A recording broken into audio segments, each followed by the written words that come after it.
ಕಳೆದ ಎಪಿಸೋಡ್ನಲ್ಲಿ ನಾವು dietitian naturopathy ಬಗ್ಗೆ ಮಾತಾಡ್ತಾ ಇದ್ವಿ. ಬರೋ ಗೆಸ್ಟ್ಗಳದ್ದು ನಾವು ವೆಯ್ಟ್ ಚೆಕ್ ಹಾಗೆ ಅವ್ರದ್ದು ಶುಗರ್ ಎಲ್ಲ ಚೆಕ್ ಮಾಡಿ ಅದ್ರ ಬೇಸ್ ಮೇಲೆ ಅವ್ರಿಗೇನಾದರೂ ಅಲರ್ಜಿ ಇದ್ದರೆ ಆ ಫುಡ್ ಹ್ಯಾಬಿಟ್ಸ್ನ ಎಲ್ಲ ಚೇಂಜ್ ಮಾಡಿ ಅವ್ರಿಗೆ ಫುಡ್ ಪ್ರೊವೈಡ್ ಮಾಡ್ತೀವಿ ಅಂತ ಹೇಳ್ತಾ ಇದ್ರಿ.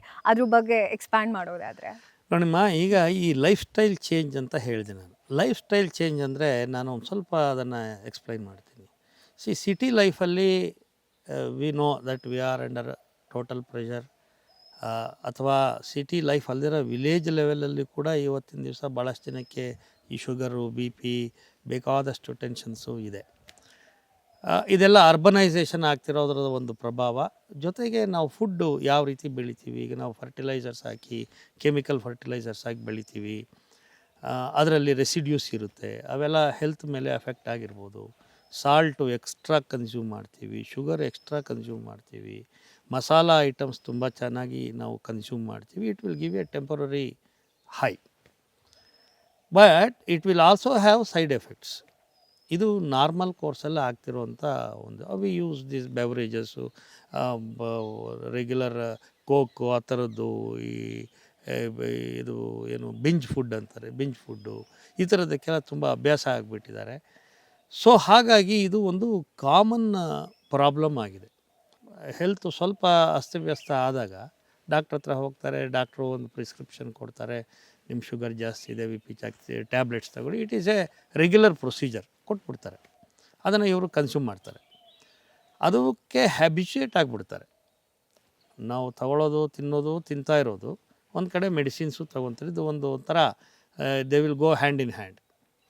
ಈ ಥರ ಆದಾಗ ಏನಾಗುತ್ತೆ, the side effects of that medication will create lot of problems. ಒಂದು. ಎರಡನೇದು, because people are not very focused or active or positive about doing physical exercises. ಬಾಡಿನ ಮೂವ್ ಮಾಡ್ದೇ ಸೆಡೆಂಟ್ರಿ ಲೈಫಿಗೆ ಭಾಳಷ್ಟು ಜನ because of their careers or because of their job. Lift ಇದೆ, ಈಗ ನಾವು ಯಾರು ಮೆಟ್ಲು ಹತ್ತಲ್ಲ, ಹೌದಾ?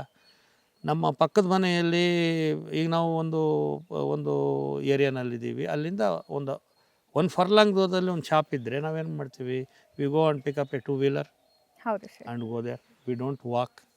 So we give up certain basic functions of the human body anatomy. Now one machine ಇದ್ದಂಗೆ, it should keep working, it should keep activated. ನಮ್ಮ ಎಲ್ಲ ಆರ್ಗ್ಯಾನ್ಸು work ಮಾಡೋ ಹಾಗೆ ನಾವು ಕಾನ್ಷಿಯಸ್ ಆಗಿದ್ದರೆ ಅವು ಹೆಲ್ತಿಯಾಗಿರುತ್ತೆ. When we give rest and a total rest, what happens? Suppose if you don't lift ನಿಮ್ಮ ಟೂ ವೀಲರ್ನ ಒಂದು ತಿಂಗಳು ಸ್ಟಾರ್ಟ್ ಮಾಡದೇ ಇದ್ದರೆ, ಅದನ್ನ ಓಡಿಸ್ದೇ ಇದ್ದರೆ ಏನಾಗುತ್ತದು? ಸ್ಟಾರ್ಟೇ ಆಗಲ್ಲ. ಸೇಮ್ ಟೈಪ್ ಹ್ಯೂಮನ್ ಬಾಡಿ ಆಗ್ತಾಯಿದೆ. ಇದಕ್ಕೇನು solution? We have to give a break. ಅದನ್ನು ಸಿಟಿ ಲೈಫಲ್ಲಿ, ಡೈಲಿ ಲೈಫಲ್ಲಿ ನಮಗೆ ಸಬ್ಜೆಕ್ಟ್ ಗೊತ್ತಿದ್ದರೂ ಕೂಡ ಅದನ್ನ ಮಾಡಲಿಕ್ಕೆ ನಮ್ಗೆ ಅವಕಾಶ ಇರೋಲ್ಲ, ಟೈಮ್ ಇರೋಲ್ಲ. ಹಾಗಾಗಿ ನಾವೇನು ಮಾಡ್ತೀವಿ, ಅದನ್ನು ಗಿವ್ ಅಪ್ ಮಾಡಿಬಿಡ್ತೀವಿ. ಇನ್ನು ವೀಕೆಂಡ್ಸಿಗೆ ಬರೋಣ. ವೀಕೆಂಡ್ಸಲ್ಲಿ ಏನು ಮಾಡಿರ್ತೀವಿ, ಓಹೋ ನಾವೆಲ್ಲ ಒಂದು ವಾರ ಎಲ್ಲ ಕಷ್ಟಪಟ್ಟಿದ್ದೀವಿ, ತುಂಬ ಟೆನ್ಷನ್ ಆಗಿಬಿಟ್ಟಿದೆ, ನಾವು ರಿಲ್ಯಾಕ್ಸ್ ಮಾಡೋಣ. ಏನು ರಿಲ್ಯಾಕ್ಸ್ ಮಾಡೋದು ಅಂದರೆ ಅರ್ಥ? ರಿಲ್ಯಾಕ್ಸ್ ಮಾಡೋ ಅಂದರೆ ವಾಕಿಂಗ್ ಹೋಗೋದು, ಆರೋಗ್ಯ ಸುಧಾರಿಸ್ಕೊಳ್ಳೋವಂಥ ಏನಾದ್ರು ಒಂದು ವರ್ಕ್ ಮಾಡೋದು, ಗಾರ್ಡನಿಂಗ್ ಮಾಡೋದು, ಫಿಸಿಕಲ್ ಆ್ಯಕ್ಟಿವಿಟಿಯಲ್ಲಿ ಇನ್ವಾಲ್ವ್ ಆಗೋದಲ್ಲ. ಯಾವ ಹೋಟೆಲ್ಗೆ ಹೋಗೋಣ, ಏನು ಫುಡ್ ಸಿಗುತ್ತೆ, ಅಲ್ಲಿ ಯಾವ ರೀತಿ ಐಟಮ್ಸ್ ಕೊಡ್ತಾರೆ. We always think of food and food because that is a necessity. Food should be looked as two parts. ಒಂದು, to live, it is a need. ಎರಡನೇದು, we have to be mindful of what we are eating. ಬಾಡಿಗೆ ಎಷ್ಟು requirement ಇದೆಯೋ, ಅದರದಕ್ಕೆ ಎಷ್ಟು ನಾವು ಕೆಲಸ ಕೊಡ್ತಿದ್ದೀವೋ ಅದಕ್ಕೆ ಪ್ರಪೋರ್ಷನೇಟಾಗಿ ನಾವು ಕನ್ಸ್ಯೂಮ್ ಮಾಡಬೇಕು. ನಾವು ಕನ್ಸ್ಯೂಮ್ ಮಾಡೋದು ಫುಲ್ಲಾಗಿ ತಗೊಳ್ತೀವಿ, ಬಟ್ ಅದನ್ನು ಡೈಜೆಸ್ಟ್ ಮಾಡ್ಕೊಳ್ಳೋದಕ್ಕೆ ನಾವೇನು ಆ್ಯಕ್ಟಿವಿಟಿ ಮಾಡಲ್ಲ. ಆವಾಗ ಏನು ಮಾಡುತ್ತೆ, ನಮ್ಮ ಇಂಟರ್ನಲ್ ಆರ್ಗಾನ್ಸು ಓವರ್ ವರ್ಕ್ ಮಾಡುತ್ತೆ. ಓವರ್ ವರ್ಕ್ ಮಾಡಿದಾಗ ಅದ್ರ ಮೇಲೆ ಪ್ರೆಷರ್ ಬಿದ್ದಾಗ ಏನಾಗುತ್ತೆ, ಅವು ದೇ ಗಿವ್ ಅಪ್.